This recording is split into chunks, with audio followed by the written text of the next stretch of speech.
Sekarang ini apa sih yang sebenarnya terjadi di sekitar kita nih? Sekarang kok banyak sekali fenomena yang begitu menarik dalam artian tiba-tiba ujuk-ujuk perang. Apakah benar ini ujuk-ujuk ya, Dokter Koni? Atau kan ini sebetulnya eskalasi? Gitu. Eskalasi lah, nggak ujuk-ujuk. Nggak ujuk-ujuk ya? Enggak lah, Putin tuh pemimpin yang sudah sangat berpengalaman, berapa kali jadi presiden, jadi perdana menteri. Jadi sudah sangat terukur lah.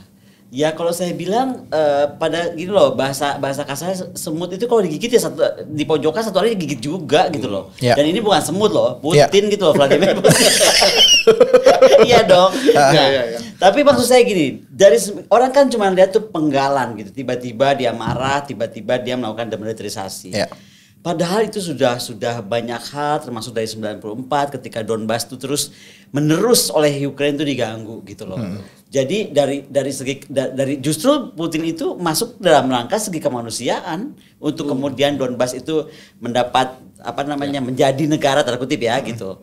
Nah jadi itu satu hal. Yang kedua juga kemudian dia cuma minta sederhana lah menurut saya. Makanya saya paradigma ya saya bilang tuh gini deh.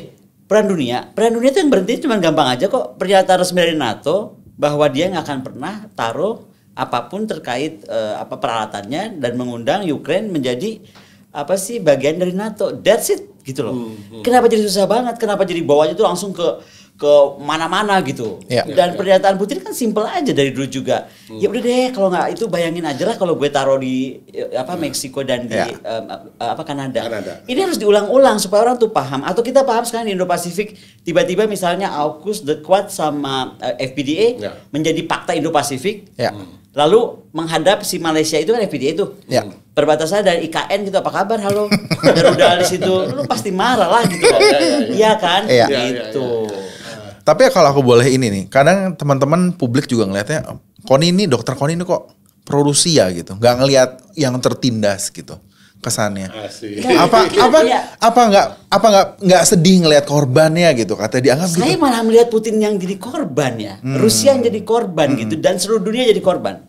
Begini, kenapa saya membawa mimpi Bung Karno kembali ya? Karena kita tuh aneh. Dan kenapa saya marah sekali ketika kita menyatakan abstain di New York. Saya nggak ngerti deh, sampai hari ini saya ingin tanya kalau bisa tanya sama Presiden, siapa sih yang ngasih kita status untuk bisa abstain? Saya sebagai rakyat Indonesia harusnya nggak abstain. Pertama kita mesti bangga dengan posisi non-blok.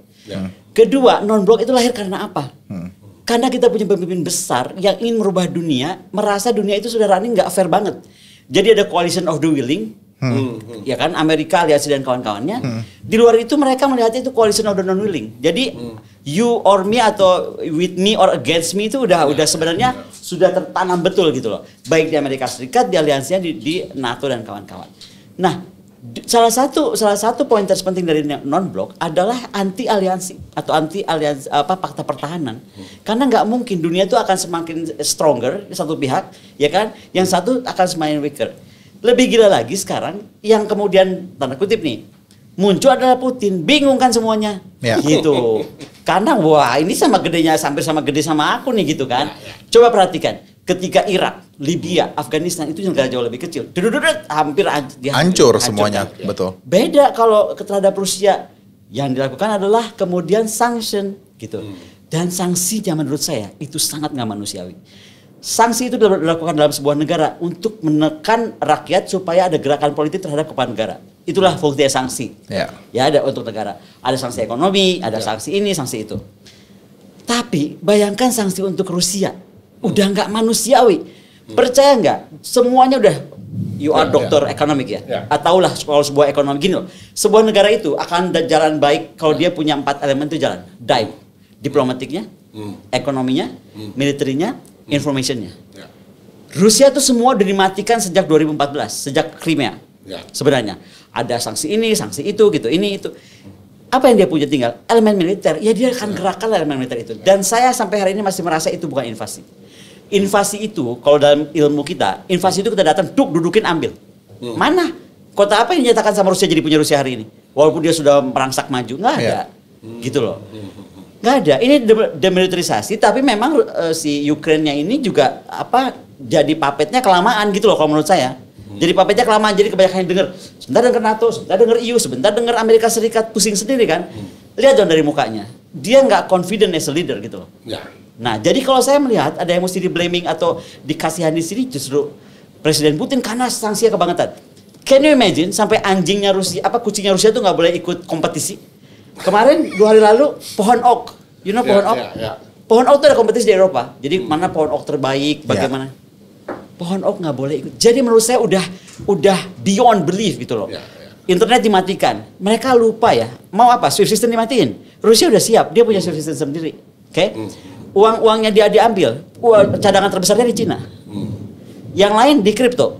Terus saya baca lagi kripto juga mau dimainkan. Kalau sekarang semua bisa dimainkan seperti ini, tahu nggak apa menurut saya? Semua dunia harus seperti Bung Karno bilang. Udah mundur aja, nggak usah ada aliansi-aliansi. Dan tadi percaya, kita makin-makin jadi besar aja perkawasan kita. Jadi saya nggak melihat Taiwan itu akan diinvasi, jangan salah. Saya malah melihat, kita lihat ya, bisa-bisa Taiwan malah minta bergabung sama Cina. Oh iya juga ya, kalau gua sama Amerika Serikat, gua jadi bego banget nih. Beneran, Cina, beneran, you never know. Kalau menurut saya nih, kalau saya jadi presiden Taiwan hari ini, wah, Rusia aja nggak bisa dipegang, coba Amerika bisa begitu loh, sama-sama di UN, di Dewan Keamanan. Ya udah kalau saya jadi Taiwan mendingan gabung. Kalau kita dalam ilmu itu namanya bandwagoning, bergabung dengan yang besar lah gitu. Jadi salah satu provinsi di China dengan special arrangement mungkin ya kan. Lagi juga kan sampai hari ini kan dunia memang double standard tentang Taiwan. Kalau kita bilang dia negara bagian Cina, dia punya presiden sendiri, punya parlemen sendiri, ya punya bendera sendiri. Nah, tapi kalau kita bilang negara, kenapa dia nggak boleh masuk PBB? Kenapa dia nggak boleh bikin kedutaan besar di kita? Jadi memang ini sebenarnya periode Putin ini mendidik semua bangsa nih, seluruh bangsa, seluruh rakyat, seluruh negara berhenti bersifat hipokrit. Itu kenapa saya mendukung apa yang dibuat oleh Presiden Putin. Harus ada gini loh, kadang-kadang pelajaran itu bisa dikasih tahu dengan cara halus, ada yang mesti ditampar plak gitu baru bangun. Nah, inilah tamparan. Dan mahal sekali tamparannya. Mahal. Kalau dulu ada Presiden Soekarno dengan diplomatiknya, bayangin nggak ada yang berani keluar PBB. Gua keluar dari PBB. Aduh, Presiden Soekarno keren banget. Itu tamparan dunia kan? Which is it just what 62 years ago. Nggak ada lagi yang ngasih tamparan sama UN. Iya, sampai hari ini belum. Nggak ada. Dan waktu itu Bung Karno udah bilang loh, UN itu nggak bisa seperti hari ini runningnya. Because if you keep like this, nggak konsekuen, nggak menjadi betul-betul tugasnya sebagai UN, kamu akan destroy mimpi-mimpi manusia, the ideas of people, the dreams of people. Coba, Bung Karno udah bilang. Gitu loh. Nih Mas Angga, ya, topiknya sedemikian berat ya, tetapi viewernya selalu banyak. Jadi viewer rahasianya apa kira-kira Dok? Enggak ada rahasia. Aku cuma bilang apa adanya aja. Apa rahasianya? Rahasianya baca aja yang banyak. Gini, aku tuh nggak terlalu suka ikut mainstream gitu. Jadi kalau kita kan, wah Rusia jahat. Aku cari dulu kenapa sih Rusia jadi jahat gitu loh. Kenapa Putin jadi begini? Karena gini, saya melihat Putin itu presiden yang sudah selesai dengan dirinya. Dia nggak usah jadi crazy rich saja udah keren banget, ya kan? Dia nggak usah pamer ini pamer itu udah keren banget, ya kan? Jadi buat aku dia udah cuma pengen muncul betul-betul demi rakyatnya, negaranya dan kalau bisa buat dunia gitu. Which is sekarang yang dia bikin. Gitu. Yang aku sedih cuma satu aja, Elon Musk kenapa ke bawah jadi musuhin Putin? Ntar gue telepon Elon Musk. Mungkin bisa. Karena I like Elon Musk so much. Mesti perwakilan ke Pantai Indah Kapuk kali ya di Jabodetabek. Monggo Mas. Iya, nah itulah. Jadi memang pandangan Dr. Koni ini memang kadang-kadang ya berbeda dengan mainstream. Tadi saya sepakat. Ya. Bahkan kadang-kadang berbeda dengan pemerintah kita. Termasuk salah satunya adalah pernyataan bahwa kita netral ya, abstain. Harus. Ya. Nah, seperti juga dalam kasus mafia alutsista, dalam kasus pemilihan Panglima TNI. Ini cerita di belakangnya Dok. Pernah nggak ditegur Dok? Ditegur enggak ya, karena maksud aku kalau kayak Panglima, Pak Andika kan teman juga gitu. Jadi mungkin paham. Begini, kita kan dunia saya kan memang dunia sana ya. Jadi dekat lah, baik dengan Pak Andika, dengan siapapun calon waktu itu gitu kan, dengan Panglima waktu itu Pak Hadi. Saya cuma melihat waktu itu baiknya itu adalah karena kita tuh negara maritim ya harusnya angkatan laut. Toh sudah lama angkatan laut tidak. Tapi toh saya bukan siapa-siapa. Saya cuma dosen dan saya punya mimpi bahwa mimpi Presiden Soekarno mewujudkan negara maritim sebesar Sriwijaya Majapahit itu harus diberi kesempatan lah untuk seorang Panglima dari angkatan laut. Tapi kan jawabannya nggak usah angkatan laut juga ngerti kok tentang angkatan laut. Ya monggo. Gitu loh. Saya kan cuma menyampaikan pemikiran gitu kan. Terus kalau soal 1.760 triliun, saya cuma bilang bahwa setahu saya dalam ilmu saya pertahanan, saya tuh bisa ukur ada metode, ada sistem untuk mengukur apa dan berapa itu dibeli. Saya tuh mau uangnya lebih dari itu juga nggak apa-apa. Tapi apa ukurannya? Karena kalau lewat pakai anomali pengukuran, yang dibeli itu bukan itu. Dan yang dibelinya bukan secepat itu, dan yang pasti bukan barang bekas itu, gitu loh. Kalau saya sesimpel itu. Jadi ini loh, dan bertahap. Kapan kita mencapai Green Water Navy, kapan mau di Blue Water Navy. Jadi gini loh.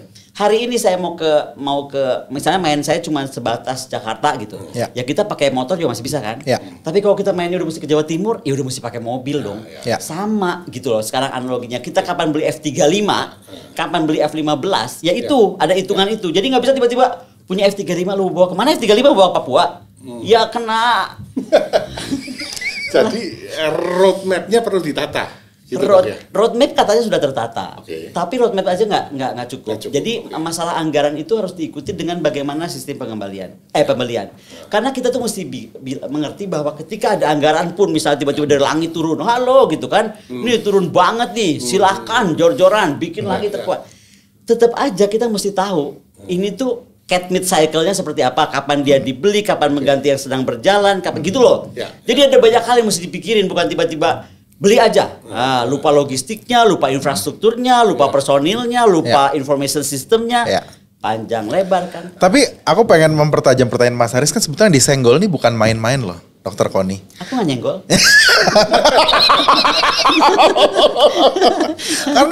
karena kan pasti gini, ketika satu misalnya tadi angka yang fantastis 1.700 triliun itu angka yang besar sekali kan waktu itu pada zaman, dan kita tahu lah Pak Prabowo sendiri kan sosok yang sangat dihormati di tingkat nasional kan Dokter Koni.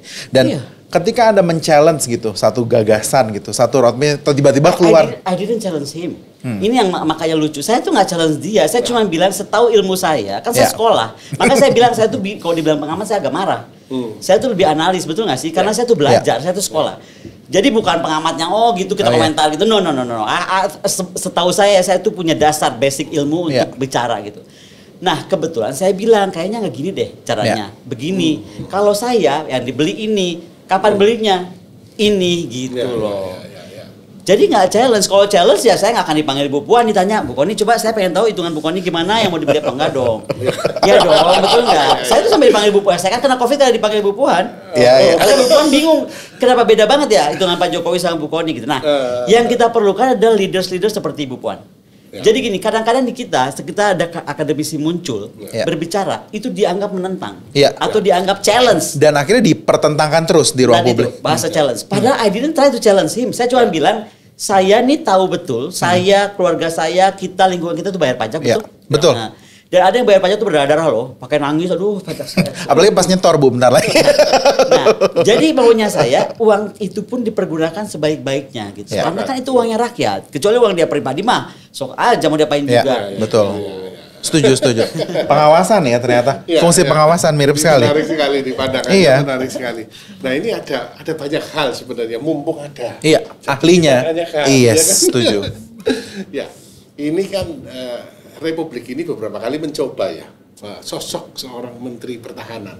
Posisi yang sebenarnya Menteri Pertahanan ini kan sangat strategis, termasuk dalam 3 pilar lah kalau terjadi sesuatu, triumvirat ya. Triumvirat. Nah, beberapa kali dicoba dari sipil, beberapa kali dicoba dari militer.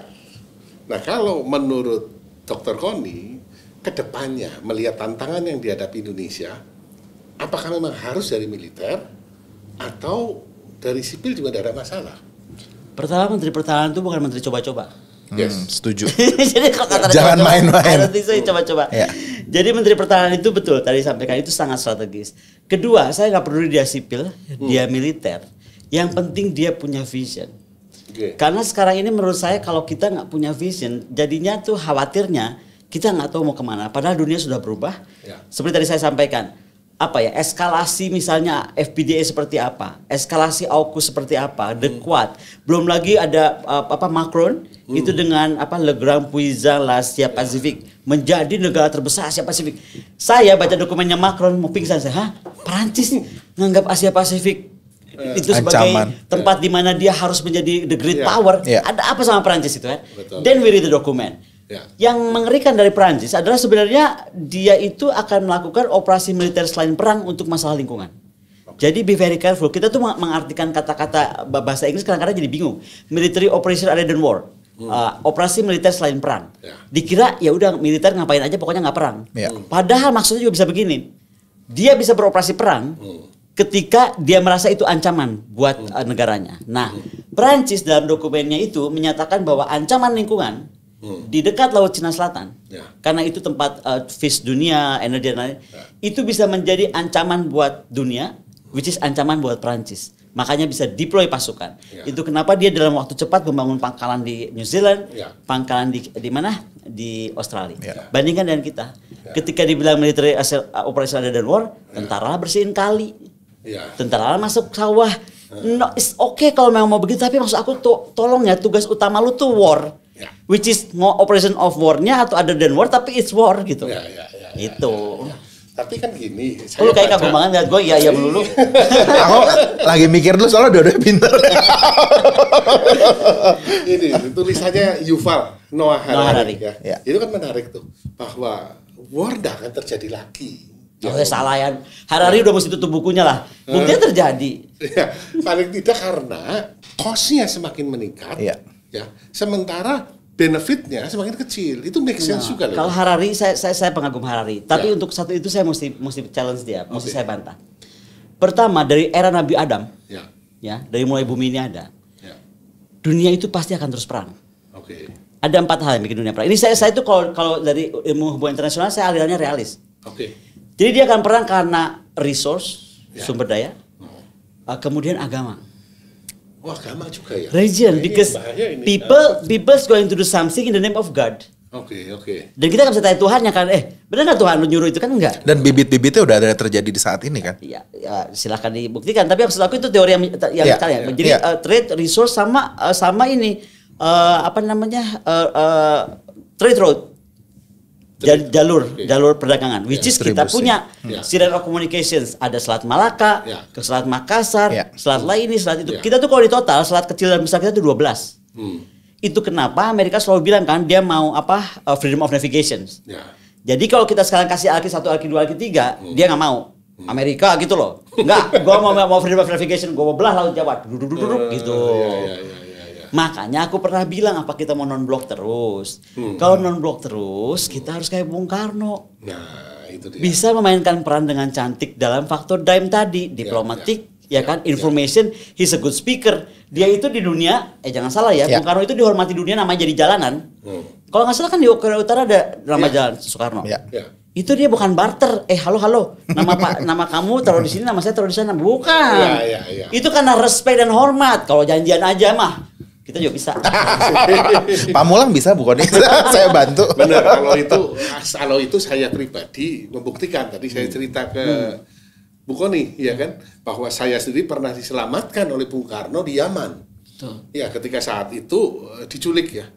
Diculik oleh sekelompok orang bersenjata lah, mungkin 20-30 orang. Barangnya semua diambil dan mereka ngomong ini Filipino. Saya ngomong no.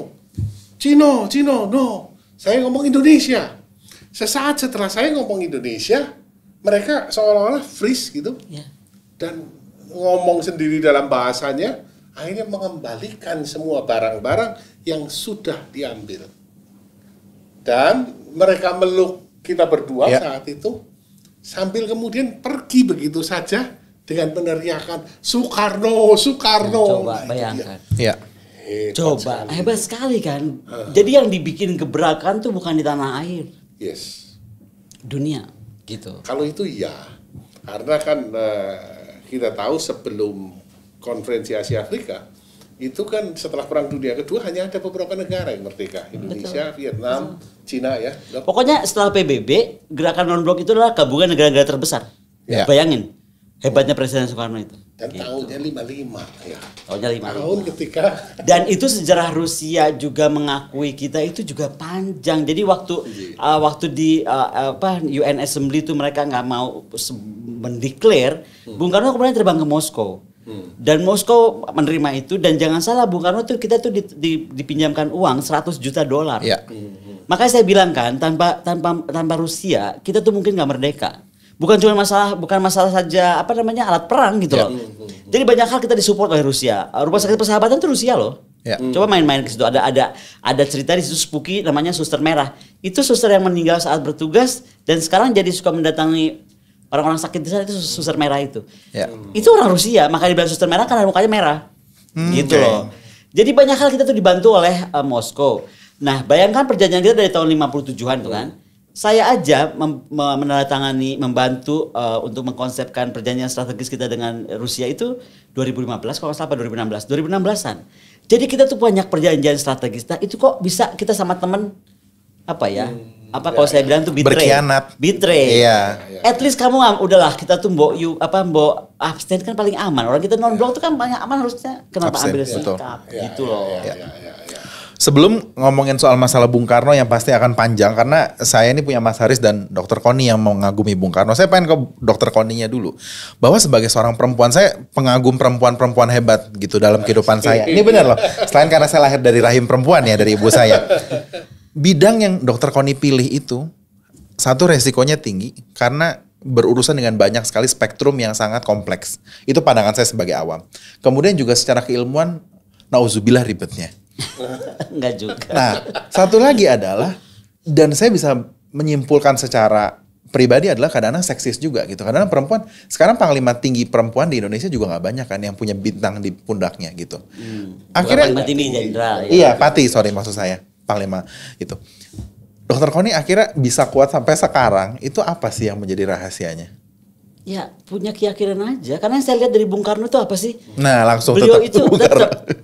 ya, karena dia tuh jadi role model saya sejak saya kecil. Boleh nggak saya cerita sedikit? Boleh, Kenapa boleh, beliau? boleh.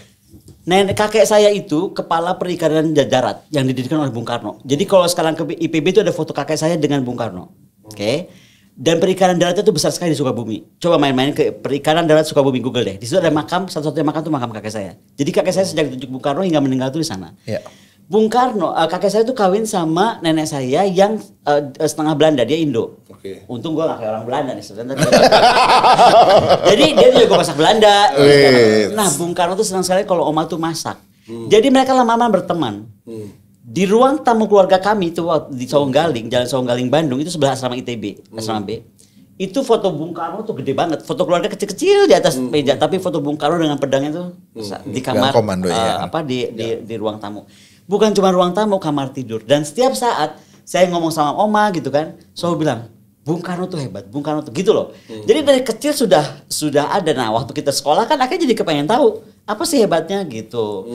Dan itu yang saya bilang bahwa jadi negara baru merdeka, menjadi bumi terkuat di bumi bagian selatan secara militer, di panggung dunia muncul presiden dunia ya, bukan presiden abal-abal nih, Iya. bukan crazy-crazyan presiden nih, Iya. presiden beneran, Iya. ya kan? Itu respect sekali. Itu kan nggak mudah. Iya. Kalau kita kalau beliau tidak yakin sama wawasan pemikirannya dan confident dengan itu gitu. Ya. Hanya itu aja. Ya. He's my role model, gimana dong? Iya, pemikirannya lewat dari zamannya. Melampaui zamannya. Melampaui zamannya. Iya. Tapi memang nenek-nenek gini ya, itu Bung Karno. Kalau kita mundur lagi ke belakang, memang nenek-nenek moyang kita tuh melampaui zaman loh. Udah tahu kan cerita Kalinyamat saya itu sedikit. Ya. Bayangin dong, apa sih segede apa Jepara bisa bikin 40 kapal per tahun. Ya. Nyuwun sewu ahli ekonomi, PT PAL udah berapa tahun sekali? Nggak jadi-jadi. Iya kan? Aku bilang itu perempuan gitu loh. Apa gitu? Terus ada yang ganggu Selat Malaka. Sultan Aceh itu waktu itu kan temennya Raja Sultan Turki Ottoman. Coba, itu udah kalau berkoalisi dia udah berkoalisi sama superpower. Lah minta tolong sama Kalinyamat. Gitu. Jadi kalau saya cuma mau bilang juga bahwa kita tuh rajin baca sejarah dan gini loh, jangan cuma bangga kita turunan Atlantis. Terus kenapa gitu? Jadi apa kita itu Atlantis? Ya coba bikin apa yang para leluhur kita bikin gitu. Dan menurut saya leluhur kita itu banyak sekali merubah dunia.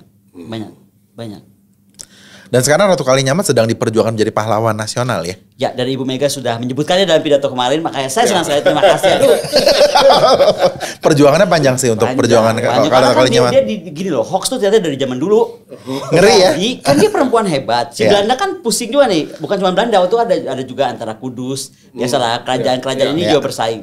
Jadi dia dibilang kayak perempuan nakal tanda kutip, tapatnya dia meninggalkan baju kerajaan dibilang tapa telanjang kayak gitu kan. Tempat dia bertapa dipakai tempat nggak bener. Nah, itu semua sekarang kita balik. Makanya kita mengajak segala macam. Sujiwo Tejo untuk merubah ketoprak selama sepanjang pantai utara yang punya cerita buruk tentang beliau, lakon. Kita mengajak Habib Lutfi, Antimpres. Dari segi agama, perempuan hebat itu sah aja. Untuk Siapa menjadi bilang nggak menjadi pemimpin gitu kan? Ya kan, dan beliau pemimpin gitu dan dihormati. Gurunya kan Siti Jenar gitu. Habib Lutfi confirm. Nah, terus dari akademisi kami kan mencari data otentik tuh langsung dari Portugal. Dan kalau kita hidup tuh masih mengontak-kontakan agama, ini makanya gue sebel banget kalau udah urusan ini gue jadi marah. Kita tuh gak akan dapat apa-apa. Kami mendapat semua data tentang Kalinyamat di mana? Jawab. Di bawah gereja Katolik di Portugal. Even archive-nya Portugal nggak punya sebanyak itu. Jadi yang sangat otentik catatan harian itu catatan harian misionaris ya. Misionaris mencatat ini itu. Coba gimana dong? Apa kabar kalau agama-agamaan terus nggak mau ke gereja? Karena main ke gereja ketemu. Lo bener. Tapi jangan mau di kota-kota kayak gitu. Iya. Iya. Saya juga terima kasih loh Dr. Koni nyampein itu bahwa kita sudah lama terpolarisasi sama konflik agama yang diciptakan baik itu di media sosial kita. Gara-gara politik ya. Itu dia. Aku nitip satu nih sebelum nanti Mas Haris mungkin ada pertanyaan. Sekarang kan perang itu udah ke digitalisasi sekarang. Banyak proxy war apa. Sekarang kita publik dikenal dengan perang biologi, ada katanya virus juga direkayasa. Apakah kita sekarang juga punya ancaman lens dan artileri sama cavalry juga nih Dr. Koni dalam dunia global saat ini? Maksudnya ancaman dalam contoh misalnya dalam artian misalnya teknologi kita misalnya kita di tap lah, misalnya secara kita tidak tahu perang teknologi antara negara-negara maju. Nah, kalau perang sih sudah kalau perang sih sudah makin canggih, tapi begini aja lah. Coba kita lihat kemarin perangnya Ukraine sama Rusia kan. Iya. Itu kan sebenarnya karena saya bilang tadi itu kan demilitarisasi. Kalau memang perang beneran mah udah 1 hari juga di wipe out. Selesai Ukraine kenapa? Stoknya banyak. Stoknya banyak kan? Tinggal. Tapi ini maksud saya adalah banyak kalau saya lebih melihat kayak Putin tuh dengan fake imagery dia diburuk-burukan ya kan. Kemudian banyak hal lah. Itu yang mungkin kita mesti siap seperti Rusia ketika tiba-tiba dia diputus internetnya dari dunia. Coba double standarnya ya. Ketika Cina punya WhatsApp-nya dia tuh namanya WeChat. Nah, wah, dibilang Cina menutup diri, nggak mau menerima. Lah, begitu Rusia, Instagram main dimatiin aja begitu aja. Instagramnya kan putus sudah Rusia. Iya, pada mundur kita semua. Udah nggak bisa kontak sama Putin. Aduh, nggak usah tek-tekan foto kita. Iya benar. Nah, jadi kan menurut saya udah nggak fair. Itu yang tadi saya bilang. Akhirnya perlakuan terhadap Putin itu sudah tidak manusiawi gitu. Untuk berharap bahwa Rusia rakyatnya akan kemudian ngamuk dan kemudian jangan salah loh, bisa malah terbalik. They adore Putin more gitu. Dan satu hal yang pasti ya, menurut saya gerakan ini akan membawa ke apa yang dulu Bung Karno bilang berdikari. Ingat? Berdiri di atas kaki sendiri. Menurut saya negara harusnya berpikir kalau Rusia sebesar itu aja, the fifth biggest power in the world, bisa dibegitu kan? Halo apa kabar Indonesia? Jadi mendingan kita memang berdikari aja udah. Tutup aja dulu kayak tirai bambu. Indonesia tuh kayak raya kok, pasti survive. Dan pasti orang-orangnya akan lebih respect. Bener nggak? Sekarang apa? Amerika mau marah, kita mau nutup diri. Iya kan? Jangan bilang sekarang nggak ada karena kita sudah globalisasi. Globalisasi bisa di stop kapan aja oleh kekuasaan kok. Coba deh lihat yang dilakukan kepada Putin. Udah nggak fair lah, udah nggak fair. Ura kita. Ini pemikiran yang luar biasa nih. Saya khawatir juga nih viral nih masalah berdikari barusan nih curiga nih bisa berpotensi viral nih. Katanya bilang anti globalisasi nih. Mas Haris sebagai penutup monggo mau ada. Jadi sebagai penutup menurut Dr. Koni ya kebijakan luar negeri kita ke depannya yang paling pas itu seperti apa? Apakah kita mau tetap non-blok ya? Atau kita gimana? Non-blok kita masih belum hebat ya. Non-blok itu aku bilang berat ya karena tadi perlu unsur dime-nya juga yang bagus ya. Dan saya nggak, dengan segala hormat saya ulang-ulang bilang di kita ini banyak pemimpin hebat. Tapi baru pada level Soekarno wannabe. Soekarno wannabe ya. Menarik ya. Belum Soekarno beneran gitu loh. Yang berani lantang berpikir dan berbicara ya, bukan cuma berbicara loh. Beliau tuh berpikir, wawasannya luas. Dan dia juga menentang zaman loh. Jangan dibilang waktu itu Bung Karno tuh pulang nggak dimarah-marahin sama tokoh-tokoh di nasional. Ada yang bilang begini begitu, tapi beliau bilang Kamu pikir gampang jadi saya gitu. Saya tuh bicara di Amerika, di Moskow, di mana gitu. Mendirikan poros Jakarta, Pyongyang, apa namanya, Beijing. Itu nggak mudah. Tapi saya punya mimpi besar buat bangsa ini. Nah, jadi kan dia berani gitu. Nah, yang saya kecewa sebenarnya tadi pagi ini saya dapat ini loh. Sebenarnya kecewa itu bukan kecewa apa. Kecewa itu kenapa Indonesia ngambil posisi ya. Tadi pagi ini saya dapat draft Restoration of Peace and the Normalization of the Relation between Russian Federation and Ukraine. Yang tanda tangan itu Cina, Jerman, Prancis dan juga kedua negara. Indonesia tuh di mana? Maksud saya sebagai tadi temannya jangan sampai di unfriend loh, ya kan? Kita masih friend so far gitu. Harusnya kan muncul gitu. Karena di situ banyak hal menurut saya bisa nyatakan oleh kita gitu. Dan kadang-kadang saya amazed kenapa kita nggak melakukan itu gitu.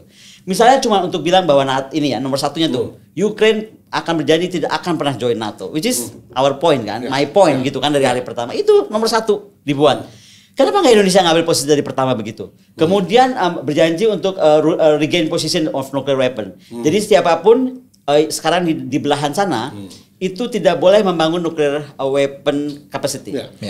Kalau dia bangun, kalau mereka NATO bangun, baru Rusia boleh bangun. Which is masih pertanyaan juga kenapa Ukraina tetap harus NATO bangun, kenapa nggak sebaliknya? Ya kan? Nah, tapi nggak apa-apa itu begitu. Kemudian bagaimana official language itu harus dihidupkan di Ukraine, bahasa Rusia, bla bla bla.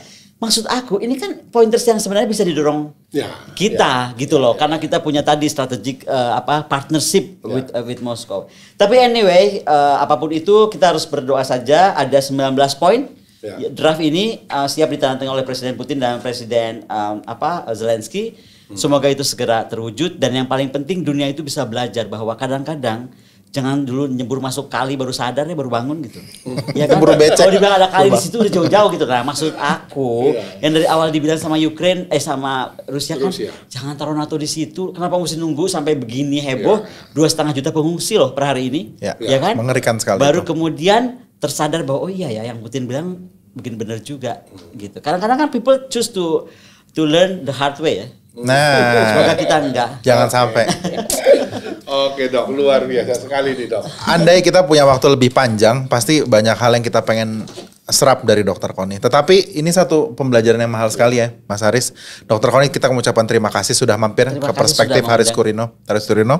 Dan teman-teman, kita sudah mendengarkan begitu banyak insight dari Dr. Koni dan juga Mas Haris, dan kedua orang ini begitu banyak memberikan pemikiran juga bahwa ternyata gitu banyak sekali falsafah yang kita bisa ambil dari seorang Bung Karno. Karena tanpa kita dorong pun ternyata banyak sekali pembelajaran yang sudah diberikan Bung Karno ketika dari beliau ada sebagai seorang proklamator, bahkan hingga hari ini ketika beliau kita kenang sebagai tokoh nasional kita.